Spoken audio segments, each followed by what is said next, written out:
би энд байгаа эндээс чи давахгүй гэдэг ч юм уу тийм нэг өөрийгөө ингээд нэг юм хүрээлүүлсэн нэг юм хамгаалалтын нэг юм систем гэх юм уу те.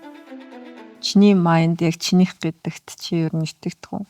Заримдаа мөнгө юм шиг, заримдаа бол зүгээр би бас тэгж бодогдоод идэв зүгээр юм хаанаас ч нэг юм хүлээж аваад байгаа нэг юм хаанаас өссөн командаар яваад байгаа ч юм шиг санагдаад идэв. ертөнцийн нар сараад гаргийн нөлөөлөл байдаг үлгөө амар зовлонтой л идэв шүү. Тэр нь бол яг харагддаг болохоос болгонд л тэрийг одоо зовж ийн гэхэд хилээд байдаг болохоос ер нь тэгээд ядаргаатай л идэв шүү. Яавал гоё артист болох уу, яавал гоё дуулах уу гэж асууж ирсэн үед байдгүй. Байдаг. Тэр болгонд ер нь ямар зөвлөлгөө? Ерөнхийлбэл ерөнхийдөө би мэдэхгүй л идэв шүү. Өөрөө л надад дутж орлоо гэж юм хэлтийн дөө. Танд юу байгаа вэ? Юу байхгүй? Сэтгэлгээ бол хүч. Тэмч учраас сэтгэлгээ номер 1. яг emotional гэж ааштай хүний сэтгэл хөдлөл мэдрэмж тэрийг илүү ингээд мэдэрдэг гэдэг ер нь хэр үнэн бэ? За тэгэхээр хүмүүстэй яг харьцуулаад би илүү гэж хэлж бол мэдэхгүй шүү дээ. Өөрийнхөө тухай ярьж юм чинь гэхдээ яг зөвхөн хөгжим яалтч бол угсаал эмошнтой холбогддог. Тэгээд илүү эмошнтой холбогдсон юм дуу хөгжим бүтээл байх тусмаа илүү хүнд хүрдэг гэж угсаа боддог. Тэгж санагддаг. Тэгээд тэр дундаа илүү бүр нөгөө нэг баяр хөөртэйхээс илүү гонигтай юм уу тийм харамсалтай тийм мэдрэмжтэй дуунууд бүр илүү хүнд хүрдэг юм шиг санагдаад байдаг. Яагаад тийм миний л хувьд бас тэгээд ер нь гэхдээ харж байхад ч гэсэндээ одоо жишээ нь Монголын юм одоо Азийн гэх юм уу хүмүүсийн онцлог гэхээр бас яг юм илүү уянгийн юм уусэл тийм жоохон юм драматик гэх юм уу бас жоохон гонигтай ч юм уу тийм удаан юм л да тийм бас онцлог бас байж магадгүй л юм бас. Тэг ялтч тийм сэтгэл хөдлөлөөр яг илүү хийгдсэн хөгжим хүндлэл илүү хүрээл явсан гэдэг л да. хүн угаасаа тийм нэг яг тэр нөгөө зовоод байгаа гэдэг ааштай. Тэр нөгөө зовж байгаа тэр эмошноос хүн ер нь аль болох цугтдаг.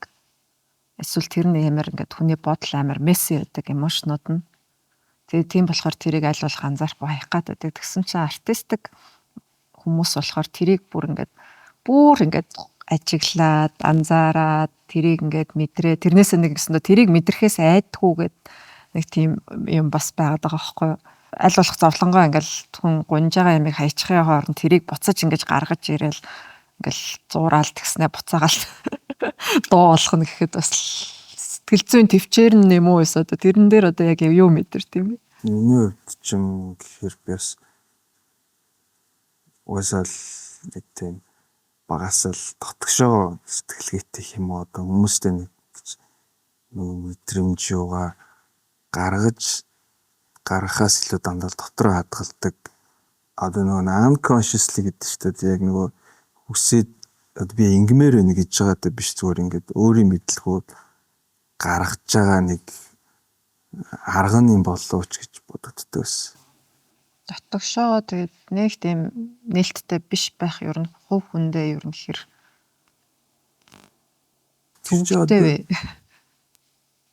Эсвэл илүү хялбарч байж магадгүй шүү дээ. Тийм тэр чи одоо яг бас л нөгөө нэг яг ийм тийм гэж хэлгээд мэдхгүй байна. Өөр хүний дотор орж үзэх бол тэгэл угаасаа л тийм байсан. Тэгэл тэрэндээ тасцсан. Энэ бол угаасаа л байдаг л ийм л байх ёстой гэдэг ч юм. Анхнаасаа л ийм байсан болохоор магадгүй ер нь тэгээд их хвчлэн тийм дуунуудыг зохиодог хүмүүс нь бас л яг л одоо нөгөө хүмүүс нэг угаасаа л эмо гэж яриад байдаг шүү дээ. Тэр хүмүүс чинь би эмо болъё гэд болохгүй шүү дээ. Угаасаа анхнаасаа л тийм байсан. Тэгээд тийм хүмүүс нь магадгүй илүү нөгөө нэг дотроо ганцаараа байж ингээд тэр мэдрэмжүүдээ ингээд илэрхийлж гаргадаг байж магадгүй л.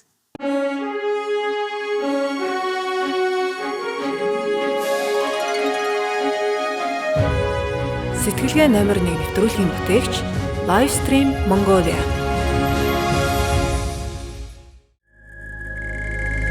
Нэвтрүүлгийн хамтрагч Сайн Dental Clinic. Яг энэ дуу гоё дуу байна да гэж сонсдгоо одоо яг техникэл талдаа ч гэх юм уу те. Эсвэл эхлээд төрүүлээд мэдрэмж рүү ч н ордгоо. Яг яагаад тэр дуу чам таалагддаг бол гэж бодож байсан уу? Ер нь анхандаа бол шууд мэдрэмжээрээ сонсдог байсан л да.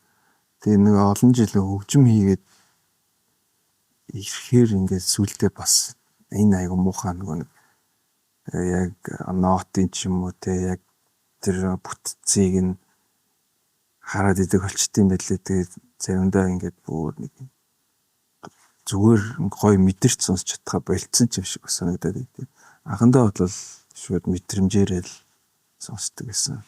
Чамд нэг амар тийм юу одоо юу юм давуу тал гэх юм уу нэг тийм мэдрэмжийн илүү байгаа юм шиг санагдаад байдаг юм болохоор дууг сонсоод шууд энэ ер нь хит дуу эсвэл хит дуу биш, энэ ер нь чанартай дуу, энэ ер нь хүнд хүрэх дуу биш гэд тэрийг ингээд дүгнэлт хийгээд тэр нь тэгээ бас айгүй бодтой байгаад байдаг шиг санагдаад байдаг л та. Ер нь тэр чадвар ер нь яг тэгэж бодож байгаа нь яг юу ямар тийм хэмжүүрүүд. Миний хувьд айгүй олон төрлийн жанрын ч юм уу дуунуудыг бас сонсдог. Pop одоо ямар ч жанрууд байдیں۔ Бүгдийг сонсдог. Тэгээд харьцуулдаг бах магадгүй тэр олон дуунууд сонссноос болоод тэгээд тийнээсээ болд юм болоо мэдэхгүй байна. Шал өөр мэрэгчлэлт шүү дээ. Одоо удмын өвдөлх юм уу те. Тэгээд өссөн орчин тэгээд дуртай зүйл гэдэг. Ерөнхийдөө манай ээжийн талын өвөө эмээр бүгдээрээ тийм хөгжим дуртай дуулдаг тийм хүмүүс байсан. Тэгээд тэр мэдрэмж бол мэдээж ингээл үлгдэл ирсэн л бах. Хүмүүс янз бүрийн өөрийн техникээр дуугаа зохиодог. Зарим хүмүүс ч ингээд шүлэг уншиж чаад шүлгэн дээр хийдэг ч зарим нь аян дээр хийдэг ч гэдэг юм. Миний хувьд бол эхлээд ингээл гитар ч юм уу нэг даралт төгжмдөр ч юм уу нэг юм тойрог тэгээд тэн дээрээ нэг юм аялгуу ингээд заримдаа ингээд ерөөсөө орж ирэхгүй заримдаа бол өөрөө ороод ирдэг. Тэгэл тэрний тэгтээ орж ирэхдээ нэг юм одоо нэг чи райм гэх юм нэг хитгэн үгтэйгээ яг энэний тухай юмний тухай гэж бодог багтал өөр юм баг ороод ирчтэй санагддаг ш. Тэгээд тэрийгээ цааш нь баяжуулж хийдэг болгож би бол тэгж ажилладаг. Бодоод хат би ер нь бүр ингээд 2 3 дугаар ангитай байхдаа ингээд ийм аянууд аялаад толгойн дотор аялаад тэр үед ягаад ч тэгж хөгжим дээр тэрийг оруулъя ч гэдэг юм уу ноот сууж гэдэг юм уу тэгж юусо бодож байгааг ингээд тэр аяа ингээд толгойн дотор цээжлээд тэг ингээд хадгалцдаг байгаад идэгсэн тоцгон дотроо бас тэгэхээр яг л одоо яг бодохоор яг л тийм л юм байна л та би ингээд хөгжим дуртай байна гэдгээ ч юм гэрийнхэнтэй ч илэрхийлдэг л байгаагүй байхгүй зөвхөн дотроо л ингээд тэр аяа бодчихвол ийм ая байх юм бол гоё юм байна гэд бодоод тэгээд тэрийг хэр удаан хадгалцдаг ч байсан одоо сайн санахгүй. Гэхдээ ямар ч гэсэн л хадгалаа яваад байдаг гэсэн юм. Тэгээд мэдээж тэгээд сүүлд нь гитар тоглож сураад эхний дуу хамгийн анх зохиожсэн дуу нь болохоор тэр A Sound in Forever гэдэг дуу юм байна. Тэгэл тэр хүмүүс таалагдвал тэгээд цаашаа дахиад гээд хийгээд их урам зоригч юм уу шомлж юм уу бас тэ. багтаа яг тэр толгойд орж исэн аянуудаас яг нэг ядаж нэг бадагддаг Одоо юу ч тийм юу ч байхгүй. бодог байхгүй юу? Юу ч байхгүй. Чиний майнд яг чинийх гэдэгт чи ер нь итгэдэг үү? Наачта санын баягсан л асуулт та. Заримдаа мөнгө юм шиг, заримдаа бол зүгээр бяст гэж бодогдоод идэв зүгээр юм.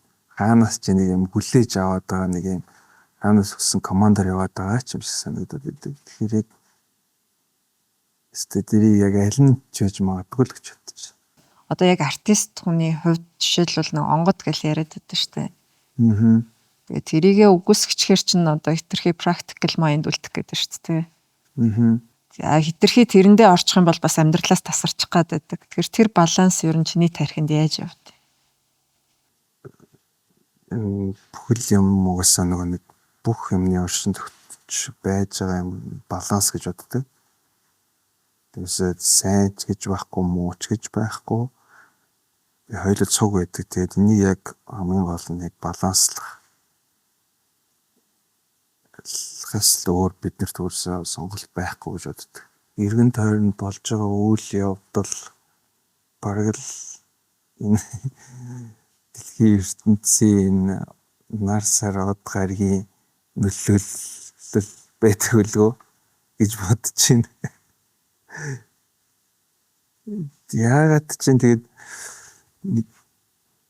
бараг л өдөр хоног ийм 7 хоногт ч гэсэндээ нэг юм нийт одоо ингэж байгаа хүмүүст нэг ерөнхий нэг юм одоо мод гэх юм уу филинг өгөөд байгаа юм шиг надад санагдаад идэв шүү дээ.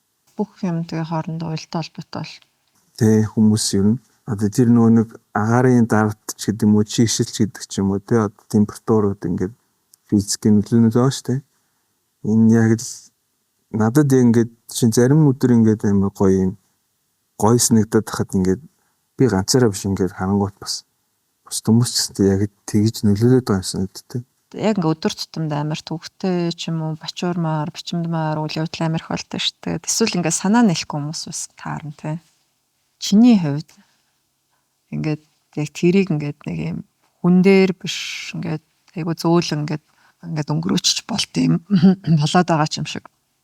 Эсвэл яг нэгэнт л өөр ертөнцийн хүн юм уу гэмээр тэр бусад хүмүүсийн тэр ертөнцид автахгүй байх эсвэл тэрэнд ингээд төгшөхгүй байх тэр яг тийм майндсет байна уу эсвэл зүгээр л тэрийг ингээд хайцсан байгаа юм. Хүний нөгөө нэг багаасаа нөгөө нэг тус амьдралтай туршлага тийм тэр бол нөлөөлж байгаа.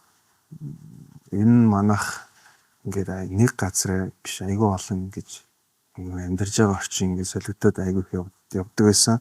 Одоо ч гэсэн дэрмээр ингээд чи бас мэдэх бахтай ингээд байнга нэг газараа байдаг ингээд яваад идэв ингээд энтэнд ингээд очдөг. Тэгэхээр нөгөө нэг олон юм нөгөө нэг орчинд очихоор тэнд нөгөө дасан зохицсон тул яг ингээд яг байдалтай ингээд эсрүүцээд байхгүй эсвэл тэрийг үүсгээд байхгүй тийм нэг ингээд байдаг байсан тэр айгу магадгүй суудсан байж магадгүй байна. Хаач утсан яг өөрийнхөө байх орчноо бүрдүүлж чадаад тэгэл өөрөө байхгүй бол очсон газар болгондоо ингээд зохицох гэж би илүү хэлмээр байна. Гэтэ дасан зохицох гэхээр чинь одоо шил доглонгийн газар доглон одоо юу гэдэг сохрын газар сохор гэдэг дээ шүү дээ. Тэгэхгүй яг тент нь очиод яг тэр хүмүүст нь ингээд уусаад яг тэрнтэй адилхан болчдөг тий. Эсвэл энэ ч очихоор тэр хүмүүстэй адилхан тэгээд дахиад тэр орчиндөө тасаад ингээд өөрчлөгдөж явдаг бас байна. Тэрийг тийм дасан зохицол байна. Нийлээд болохоор яг чиний ертөнц хааж очсон яг тэрийгэ бариа явж идэг байхгүй юу? Тэгэхээр тэрийгэ яг өөртөө хадгалаад бусдын одоо нэгсэн доо нөлөөнд автахгүйгээр бусад орчны хүмүүсийн тэр ямар ч нөлөө ямар ч өөрчлөлтөнд автахгүйгээр ингээд яг өөрийнхөө ертөнцийг аваа явах тэр ер нь тэрний ер нь одоо нууцна гэдэг шиг.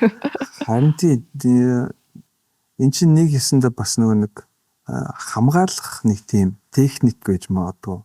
Одоо би түрүү нэг одоо тасан зохицох гэж хэлээд шүү дээ. Тэр чинь ингээд ямар ч хүмүүстэй ингээд би энд байгаа эндээс чи давахгүй гэдэг ч юм уу тийм нэг өөрийгөө ингээд нэг юм хүрээлүүлсэн нэг юм хамгаалалтын нэг юм систем гэх юм уу те. Ханаа босгоцсон байхад тийм тэр хан руу хасаа давахгүй сулсан байх те. Тэр нь нөгөө нэг өөрийнхөө хамгаалах рефлексээрээ ингээд үүсгэж сурсан чинь нэг юм юу л гэсэн үг шүү дээ. Одоо энэ хамгаалтын механизм л болох гэдэг шүү дээ. Тийм болоо гэж. Энэ миний ертөнцгээд угаасаа ханаа босгохын тулд хүн өөрийгөө олоод өөрийнхөө би ийм гэдгээ тунхаглаж хан болсон шүү дээ. Тэгэхээр би бол яг тэгж бас бодохгүй л байна. Нэг өөрийгөө олдсон ч юм уу одоо нэг тийм өөрийнхөө байр суурин дээр амар бат зогсдог одоо юу гэдэг яг чиний төсөөлөд байгаа шиг бол гэж би бол бодохгүй байна өөрийгөө. Илүү нөгөө нэг түрүүний хэлсэн нөгөө нэг хамгаалах механизмаараа тэгж хүмүүст санагддаг байх гэж бодож байна. Өөрөөр яг үнийг хэлэх юм бол одоо тэнгуут буцаад хөгжим рүүгээ орохоор чинь амар emotional юм байгаад байна шүү дээ. Ингээд нюанстай дэшээ доошоо савлсан. Ер нь бол emotion ч өөр амар савлгаатай юм байна. Тэгэхээр дахиад энэ хоёрын баланс нь яаж тэгээд идэм бэ л гэж би асууад байгаа байхгүй юу? Одоо яаж тэрийг яг чи дотроо ер нь яг тэрийг яаж тааруулаад байдیں۔ Ер нь бусдаас өөр юм нь яг юундаа байгаад байгаа юм. Ер нь тэгээд тэр emotional юмнууд энэ амар зовлонтой л байдаг шүү дээ. Тэр нь бол яг харагддаг болохоос болгонд л тэрийг одоо зовж ийн хэлээд байдаг болохоос ер нь тэгээд ядаргаатай л байдаг шүү дээ. Зүгээр огт хөгжим сонсдог хүнтэй чи таарч байсан уу? Мэдгүй. Баруугүй л гэж санахгүй. Урлаг хинт ч хэрэггүй зүйл гээл эсвэл нэг бол амар хэрэгтэй зүйл гээл. Зүгээр л ер нь одоо энэ дуу хөгжим энэ мэдрэмж энэ арт ер нь хүнд ямар хэрэгтэй юм бэ? Энэ бидний амьдарч байгаа энэ ертөнцийн чи ингээд амар юм хязгааргүй гэдгийг эхлээд байгаасан хүн болгон байн бодож явах хэрэгтэй баг. Яг мэдээж тэгж мэддэг ч гэсэндээ тэгээд нөгөө нэг амьдрал руу орчхороо тэрийг ингээд мартаад зөвхөн өөрийнхөө нөгөө нэг асуудал руу ингээд орчдөг баг. Тэгээд тэрнийхээ ингээд хооронд ингээд бодоод идэг хүн. Тэгээ нэг юм эндээс энэ хоорондох л бодоод идэг. Тэгээд нөгөө нэг урлаг мэдрэмж төгөх гэдэг ба шүү дээ. Төсөөллийн ч юм уу одоо яг бодит биш. Мөртлөө ингээд хүний тархин дотор нэг юм үгээр хэлж болохгүй нэг тийм мэдрэмж. Тэгээд тэр мэдрэмжүүд чинь бас амар хязгааргүй. Энэ хязгааргүй юм дотроос ингээд чи азтай бол яг заримдаа ингээд санаандгүй байдлаар тэр мэдрэмжийг авч байгаа. Тэр мэдрэмжийг ингээд авахын тулд хүмүүс ингээд хойноосны явдаг баг. Фантазлах гэдэг штэ. Фантаз. Ер нь фантаз сэтгэлгээ чи ер нь хэр фантазлдаг юм бэ? Бас л хөвчлэн яг хүний үзэж харсан одоо мэдэрсэн тэр мэдрэмжийнхаа хүрээнд л ер нь явдаг болов уу гэж бодож байна. Түүнээс яг нэг юм өөрөө ингээд бодоод хинийч бодог юмыг ингээд төсөөлөх гэсэн үг шүү дээ фантази гэдэг чинь тий. Бүр тэгж хүн яг төв ахт гэд би бас баг бодоод байна. Дандаа сонссон ч юм уу нэг харсан эсвэл зал тохомсорт ингээд нэг юм чинь нэг анзаарах байхад орцсон юмнууд байдаг шүү дээ. Тиймэрхүү юмнууд ч юм уу тэр мэдээллээрээ л хүний ер нь юу явагдах гэж бодож байна. Тэгэхээр яг өөрийн мэдээлэл дээрээ боловсруулалт хийх гэдэг шүү дээ. Тэрнээс биш хүн өөрөө яг цоо шинээр сэтгэж гаргаж ирж байгаа юм бол биш болох гээд байна. Би бол тэгж л бодож байна. Одоо төсөөллөөр огт дуу байгаагүй штэ. Шин дуу гэх юм бол тэ. Тэр дуу өмнө нь байгаагүй дуу. Чиний мэдрэмж мэдээлэл дундаас боловсруулагдаж гарч ирж байгаа зүйл гэж ойлгох уу? Би л тэгж бодож байна тий. Ийм байж болох юм уу гэдэг юмнуудыг гаргаж ирдэг ирцэн тийм дээлүүд, төрөлүүд бас байдаг шүү дээ. Чинь би нэг юм дуу хөгжим би бол тэг хөгжим хийж байгаа тэрийг хийж байгаа нь би бол фантазиас илүү зүгээр нэг өөрийнхөө толгойн дотор байсан авсан мэдээллүүдээс ч юм уу тэгээд тэрийг нөгөө тухайн үед ямар мэдрэмжтэй байгаа тэмтэйг холбогдоод тэгээд юм гардаг байх гэж бодож. Мэдхгүй одоо төсөөллийн ирээдүйн юмыг ингэж гаргаж ирдэг тэр хүмүүс бол тусгай авьяас чадвартай гэж хэлэгддэг. Тэгээ нөгөө талд нь болохоор тэрийг ингээд зөв хүн болгон хөгжүүлж болно гэдэг. Тэгэхээр чи мэдрэхтэй ер нь одоо нөгөө 1% авьяас 99% хөдөлмөр гэд манайхан яриад байдаг шиг ер нь аль нь байд юм болов? Сэтгэл хөдлөл одоо хүний тэр юг мэдрэх чадвартай энэ хамгийн гол юм нь байд юм болов гэж бас бодож байна. Энэ хүний сэтгэлд хүрэх.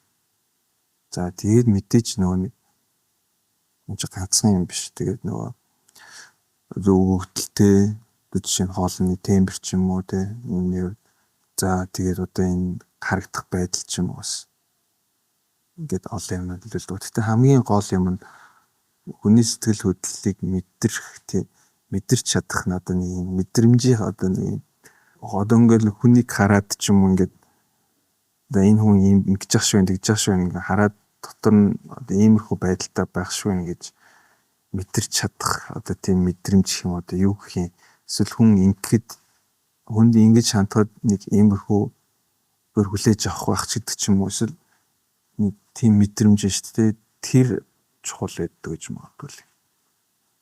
Зүгээр л энгийн өдөр тутмын амьдралд хүний харилцаан дээр нийгмийн харилцаан дээр өгн тэрийг мэдэрдэг байвал биднэрт арай нэг тайван байх болов хүмүүс ер нь тэгж боддгоо. Тийм шүү дээ. Дэлхийн бахан их тайван сайн сайхан ер нь human right дээр ингээд амар артистууд айгүй их оролцоотой байдаг шүү дээ. Тэгээ яагаад артистууд илүү тийм байгаад байт юм бол гэж сонирхоод байна л та. Илүү хүмүүнлэг байгаад байт юм бол гэж. Ямар ч байдлаар байж болно тийм visually одоо хоолоогоор эсвэл үгээрээ айгүй олон ямар хүнд ингээд сэтгэл төрүүлж байгаа шүү дээ. Хүмүүс чинь ер нь тэгэхээр тийм болохоор бид нар илүү өгдөм болоо. Түүнээс би яг артистик бас яг тийм IQ өндөр чадвартай байх болгондоо заавал тийм одоо тийм үнэлэг инэрэнгүү бас байна гэсэн үг гэж бодохгүй. Эргээд тэдний өгч байгаа дуу болоо нэлээд хүчтэй болохоор бусдаас илүү анзаарагдаад байдаг. Анзаарагдаж байгаа тийм баг гэж. Гүн тэгэл амьдралтын үйл явдалтай холбоотой болохоор л тэгэж тэрийг гаргаж хэлдэг байлгүй дээ гэж бодож байна. Чиний дуунууд дээр тиймэрхүү орж ирсэн юмнууд байдгүй. Яг тэр ингээд хэлэхгүй ч гэсэн ер нь тэгж оруулж ирсэн үү? Миний дээр ч юм баг тийм байхгүй хаа. Минийх зүгээр хөвчлэн зүгээр өөртөө ярьсан яриа л байдаг. Чиний өөртөө ярьсан ярианд ягаад хүмүүс дуртай байт юм бол гэж бодож байсан. Би нөгөө нэг хөвчлэн ч явах те монгол хэл дээр шүлэг бичиж байгаагүй хаа. Ганц хоёр бичижсэн байж магадгүй. Тэр хөвчлэн англи хэл дээр тэгээд бас тэрийг нь яг шууд ойлгоход зүгээр ингээд би өөрөө яг ингээд төсөөллөөр өөртөө ярьж байгаа юм шигээр ингээд хийчдэг. Тэгээд тийм тайлбарлахыг хүсдэггүй л дээ уусаа. Тэгээд тэрийг хүмүүс яг яаж ойлгож сонсдог нь бол би мэдэхгүй байна. Ойлгодог ч юм уу ойлгодоггүй ч юм уу тэр нь ч надад ч нэг хамаачгүй санагддаг. Тэгтээ нөгөө нэг түрүүн нөгөө хийсэн нөгөө EQ тэр нөгөө хүнд нөлөөлөх тэр нөгөө нэг юм чи ганцхан үг биш те одоо нөгөө дахиад олон нөгөө түрүү хийсэн шүү дээ. Олон юм суугаар хүнд хүрчихэд тэр нь бас нэг жоохон өгчсөн болохоор хүмүүс сонсдог гэж магадгүй л гэж бодож. Түүнээс яг тэр өгөн ч юм уу яг хэлэх гээд байгаа санаа биш зүгээр мэдрэмжийг нөгөө нэг өгч чаддаг л байх гэж бодож.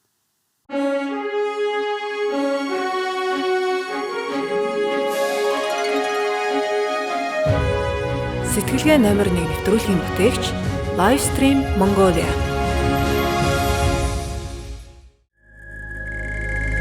Нэвтрүүлгийн хамтрагч Сайн Dental Clinic. Чамн дээр хүмүүс бусад хүмүүс ер нь дуу их гэсэн яаж гоё дуу ийх үү? Яавал гоё артист болох уу? Яавал гоё дуулах уу гэж асууж ирсэн үеуд байдгүй. Байдаг. Тэр болгонд ер нь ямар зөвлөлгөө? Ерөнхийлбэл Ерөнхийдөө би мэдэхгүй л гэдэг шүү дээ. Тэр нь өөрөө чи өөрөө л дутж орлоо гэж юм хэлтийн дөө. ер нь хүнээр заалгаад яг тэрийг олоод гоё явцсан хүмүүс Энэ хөвчлэн тэгээд яг харж байгт ч гэсэндээ яг амжилттай ч юм уу ингээд хийж байгаа хүмүүсийг өөрөө л угсаа явдیں۔ Дөө хин нэг нь зааж сургаад гэхээсээ илүү өөрөө хэр дуртай байна, тэрэндээ хэр тууштай байна тэрийгээрээ л болдог байна. зөвхөн дуу гэлтгүй зүгээр хүмүүсийг жоохон өөрчлөгдсөөсэй гэж хардаг тийм зан чанар нь ч үт юм уу нийтийн тиймэрхүү юм байдгүй. Эсвэл хамаагүй тэгэл хүн болгон янз янз байж л байдаг гэл. Тийм байхгүй. Монголчууд ер нь хэр мэдрэмжтэй хүмүүс байна.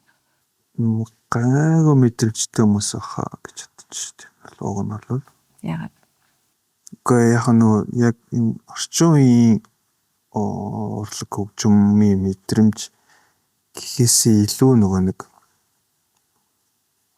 ерөнхий мэдрэмжийг яриад байна л да. Нэг юм одоо EQ гэх юм уу те тэр нь илүү өндөр байж магадгүй.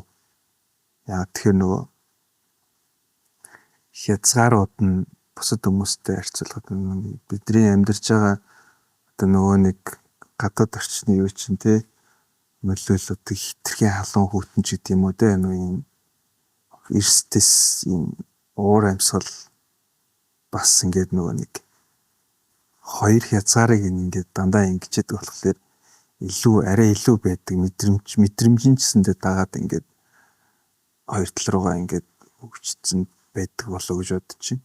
байгалийнхаа өгтлөөр бол уг нь айгүй стожинхэн дасан зохицох чадвартай юмд хувирж өөрчлөгдөд арга олоод амьдарч ухаантай. Тэгэхээр тэрийгээ дагаад нэг мэдрэмжүүд чинь гэсэндээ ингээд хөгжсөн байдаг л гэж бодож байна. Бусад оронтой харьцуулахад юм бас. Тэгсэн мөртлөө мэдрэмж нь сайн байх юм бол уг нь ингээд би бинийгаа ойлгож мэдрэхэд ч гэсэн уг нь сайн баймаар байгаа байхгүй юу? Гэтэл амар тийм хоорондоо нэг юм арцалцсан хүмүүс одоо яг тэр би биний хүнээ ойлгох мэдрэмж нь яг хаягдсан юм эсвэл бас яг тэгж хэлэх нь ч одоо хаашаа тийм мэдрэмжгүүдэж бол биш бах. Ер нь бол мэдхийн цагаар мэддэг бах, ер нь хүн ойлгодог бах. Гэхдээ яагаад тийм одоо чиний хэлснээр одоо мэдрэмжгүй юм шиг ингээд байгаад идэв. хөлтүү гэдэг юм. Одоо хөлтүү гэх юм уу те тэр мэддэг баха.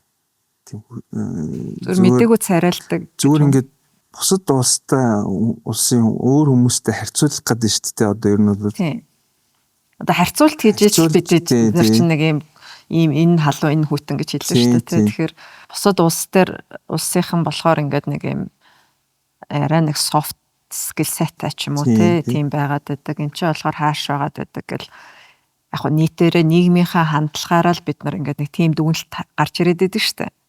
Яг цагаад болохоор бас яг тийм ч юм уу гүү ч юм уу бас мэдэхгүй л байна.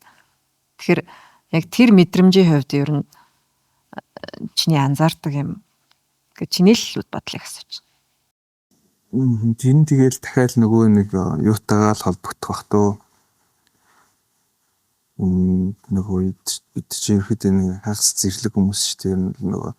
Нүүдэлж ингээл те нийгэм шиг одоо энэ хотод ингээд олноороо ингээд нэг газар ингээд суурьж амьдраад нэг удааг хүмүүс тэр чинь тэгээд нэг тэрийг чинь энэ барууны хэдэн зуун мянган жил амьдэрсэн хүмүүстэй харьцуулахаар чинь тэр чинь бас шат өөр юм гарч ирэх байх л та. Тийм болохоор илүү л нэг зэрлэг тавтаа тэгээд нэг юм. Арай суурьшиж сураагүй ер нь зэрлэгээрээ л гэсэн үг юм уу та яг л амьд үлдчихгээл өөрийгөө л яагаал ингээл өөрийгөө нэгт тавиал тийм нийт дээр ингээд нийлээд ингээд тийм том юм бүтээж ингэж хүч ийм нийтийн хүч юм байдаг гэдгийг ерөнхийдөө нэг сайн мэддэг бах. Тэг барууныхантай харьцуулах юм бол тийм болохоор зөвхөн өөрийгөө гэдэг нэг ийм амарч аюул гарахад хажууд хүмүүс их шууд ингээд өөрийгөө гаргах тийм нэг тийм майндсеттэй байдаг гэж баг гэж бодож байна. Эргээд одоо мэдрэмжээ дахиад тэгвэл монголчуудын мэдрэмжийг одоо энэ залуучууд зөндөө янз янзын дуу артистууд гарч ирж штэ. Артистууд, дуучид, хамтлагууд тэгэл одоо зөв тэднийг ингээд харахад чи мэдрэмж нь ер нь айгуу дажгүй моноохон чи ер нь их тийм задгай хувирах ямиг хүлээж авах чадвартай гэдэг утгаараа айгуу сонин юм гарч ирж гин гэж харж байна уу эсвэл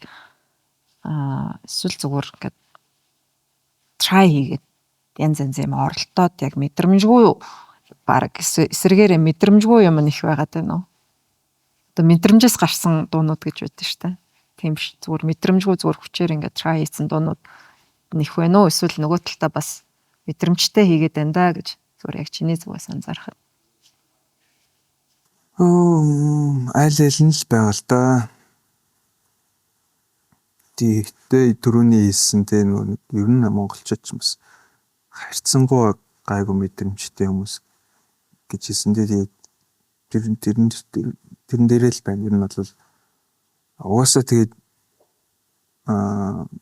энэ урлаг одоо энэ дуу хөгжим одоо ялангуяа энэ дуу хөгжмийн тал дээр ч юм болохоор бид ч юм болохоор зүгээр ер нь бол яг шууд л хэд бол хуулбарлагч нар шүү дээ. Энэ бол өөрсдөө зохиоггүй тий.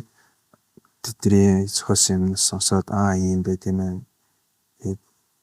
Тэгэл дагаал явж байгаа хүмүүс болохоос яг нэг үүсгэсэн хүмүүс нь биш болохоор тэгэл хизээч чиврийдээ дагаал явж байгаа. Гэхдээ энэ бол харьцангуй гайгүй креатив байх гэж бодож байна. Нөгөө бид нар одоо энэ залуучуудаа юм хийж байгаа хүмүүсийг ч гэсэн шүүмжилдэг шүү дээ.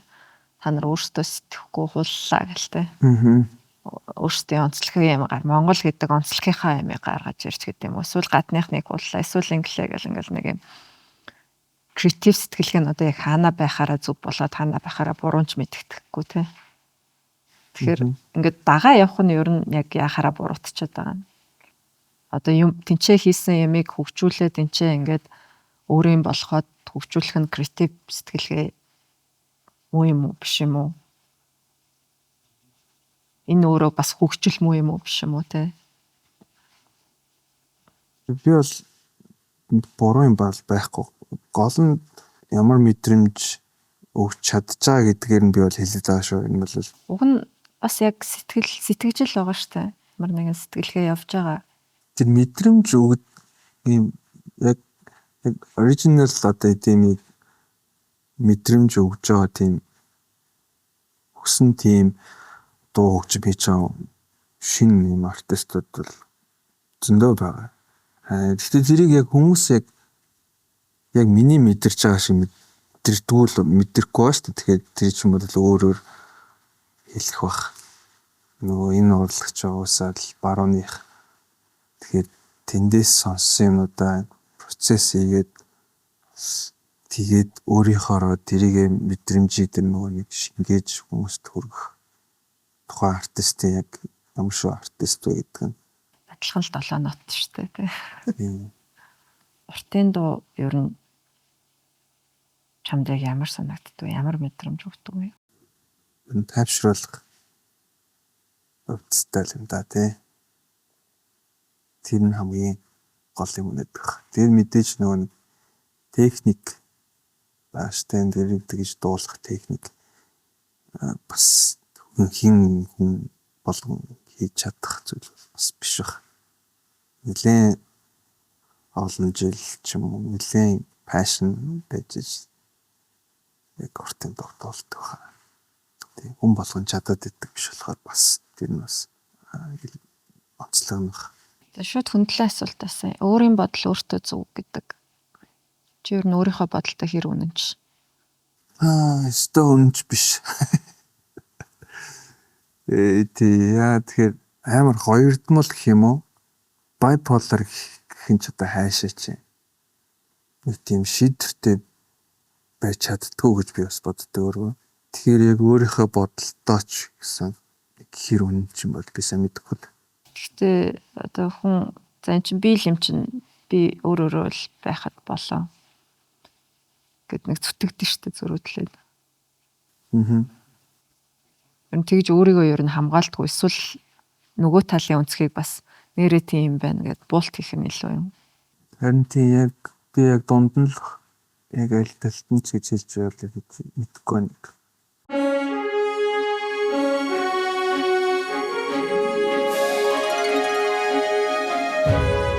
Сэтгэлгээ номер 1 нэвтрүүлгийн бүтээгч Livestream Mongolia.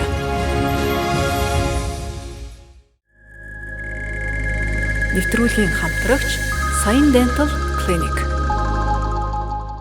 Ер нь хідэн дүртэй гэж өөрийгөө боддог бай.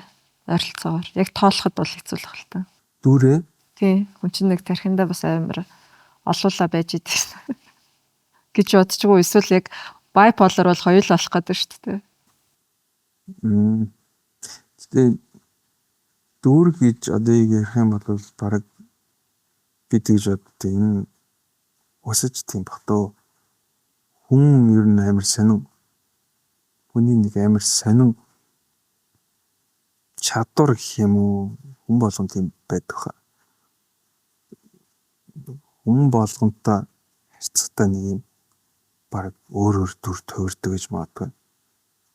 Нэг тэр нь одоо дүр төвөрд юм уу эсвэл тухайн хүнийхээ нөлөөлөлд орд тийм үү ингээд чамтай нэг би нэг өөр хүн одоо нэг гараад нэг хүнтэй өөр хүн өөр хүнтэй энэ дотор байгаа хүнтэй бас нэг юм шилжээд ингээд яваад идэх нэг тийм чадвар байдагс гэдэг чинь. Ер нь хүмүүс тех чадвартай тийм. Тайзан дээр бол бас өөр байгаа ах тий. Магадгүй тийм бас дахиад нэг өөр байдаг. Өөр хүн болчихдог баг. Тэр чинь хармын хүн багын таньж байгаа шүү дээ тий.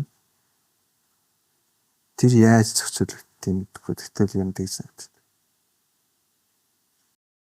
Гэтэ нөгөө талдаас нөгөө хүнээ надтай ямар дүрээр харьцаж байгаа бол гэж бодохоос бас яг тэгээ бодсон чи амар ч юм шиг. Тэр чинь нэг юм байд. Би тэр хүнийг тийм хүн юм байна гэд бодсон байгаа штэ. Тэгсэн чинь өөр газар очиод өөр хүн юм байна. Яг өдөрц би одоо энэ танилуудын өрөөнд бас айгу халтаа зүгээр бүр томоор нь арай нэг хөндрүүлээд бодоход бол нөгөө нийгэмд чинь нөгөө хүмүүсийн дунд нөгөө сайхан дүрээр алдарсан хүмүүс чинь цаана өөр хүн байсан байна гэж бүлээ. Тэ. Далт хүн нь өөр хүн байсан байна гэдэг юу болохоор амраад тийм л байгаа шүү дээ. Бодтой байдал тэр бол. Тэрийг баланслж би бинтэйгээ эвтэхэ харьцах юмны ер нь норм нь хаана хязгаар нь хаана явт юм бол. За чамтай харьцаж байгаа хүнтэй итгэхдээ ер нь хөвчлэн тийм л байгаа шүү дээ. Чи өөрөө тэгээд ямар яаж харьцсан уу тэр хүн ерөөдөө буцаагаал нөгөө нэг тиймэрхүү угаар харьцаж байгаа шүү дээ ер нь бол. Тэгэхээр тэгэл өөрөө л яаж харьцуу гэдгээл бодно гэхээс тэр хүн одоо ямар байх бол надтай яаж харьцах бол гэдэг нь нэг дараа хоёр дахь асуудал гэж байна. Тэр тохиолдол. Тухайн цаг үедээ ингээд хаягдангуудаа өгснийхэн дараа бодолдог хүмүүс байдаг шүү дээ. Тэр үзэл санаа нь, тэр бодол нь, тэр юм. Тэрэнд ер нь чи тэрийг ер нь яаж хүлээж авдаг вэ?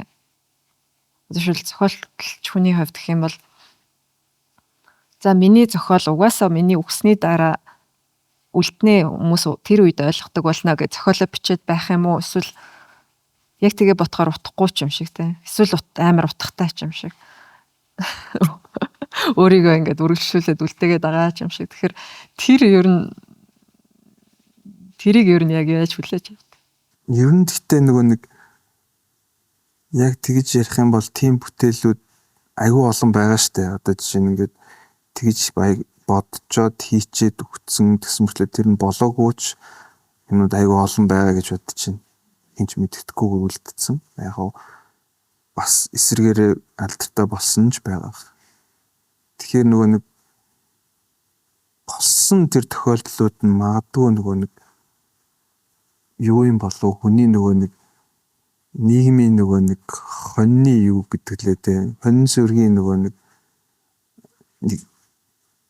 сэтгэл зүй гэж яддаг шүү дээ нөгөө нэг дагчдаг ингэнгүүт энэ амар юм бэ гингүүт амар юм бэ гэж явцдаг тэр сэтгэл зүйтэй холбоотой болов магадгүй дараа нь араас нь шуурж байгаа нь уу тий яг тухайн хүнийхээ хувьд ер нь гэтээ мэдээж тэр нөгөө нэг бас зөв bullshit байна гэж байхгүй шүү дээ мэдээж бас байх ёстой тий чанартай юм байх ёстой байж ижил яа тэгтээ яагаад тэгж бүр амар ингэж байгаа гэхээр тэр нөгөө нэг хонь сүргийн сэтгхүүтэй холбоотой ч маа цаг үе олоогүй артист цаг үе олоогүй хүн гэдэг шүү дээ. Ер нь тийм байх боломжтой. Уг нь энэ цаг үедээ амьдарч байгаа бол энэ цаг үедээ ямар нэгэн нөлөөлөл үүсгээд эсвэл гой бүтээлээ гаргаад эсвэл тэрлаг үгээ хэлээд философи гаргаад дагуулж болтгүй юм уу? Мэдгүй тэрийг одоо чи одоо өөрийгөө тэгж бодвол баярлах уу харамсах уу? Стэгүмэд. Тэд ер нь гэхдээ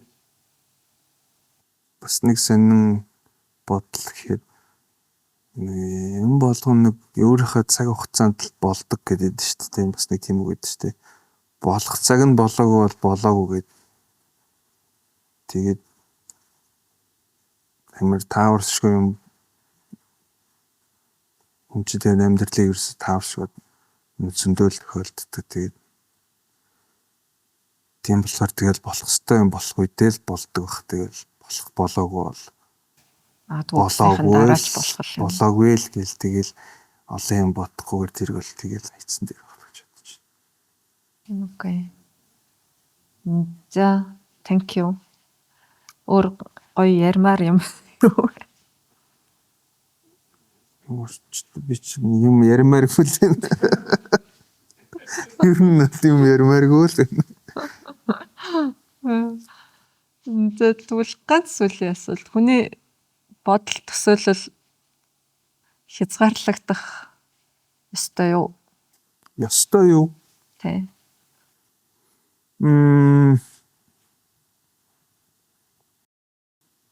Магадгүй ээс ихсүүлэл бид нар хязгаарлаж л байгаа юм болов. Эсвэл тэрийгэ тэлээд байгаа юм болов. Хязгаарлагдахгүй хаа. Тэцээж юм. Бодхоо болчихно гэдэг байгаа шүү дээ. Хит их хөвчвөл хүн бодож төсөөлөхөө болчихно.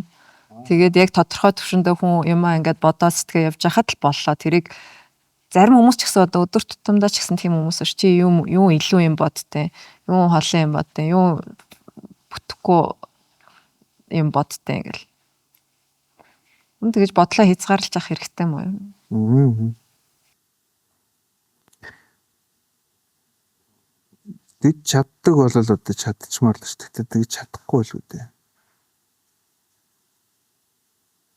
Чаддаг хүслээрээ болдог бол тэг бодлыг өдөрт одоо ингэ чадахгүй л байж тээ. Тэгэхээр нэгэнт бодлоо удирдах чадахгүй юм чи ядаж бодлоо зэгцэлдэг болчихвол тээ. Тий.